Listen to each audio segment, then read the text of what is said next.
ljudi, dobrodošli u moju novu epizodu. Danas ću vam pokazati kako da skinete Happy Wheels preko Media Player. Krenuo. Uđete u Media Player i ovako će vam bude. Link će biti u opisu videa. Idemo download.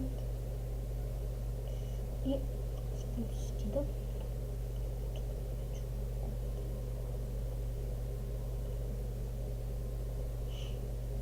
I da mi se skine.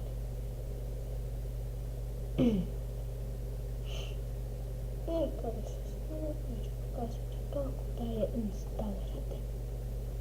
Mnogo prosto i jednostavno. Da izbacio sam treću epizodu Happy Wheels pre jednog videa 2.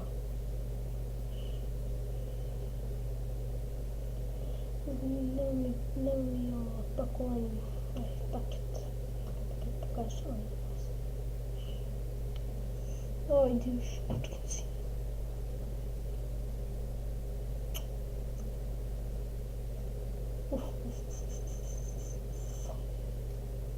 I da ovo će odmah da bude izbačeno.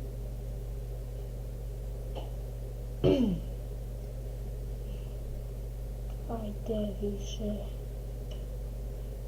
Oh shit.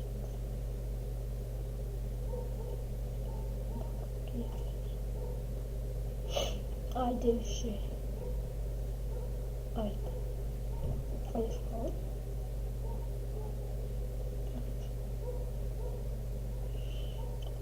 Neki problem sa internetom, pa zato sporije ide. Ne znam, šta ne znam. I ja poskinu se.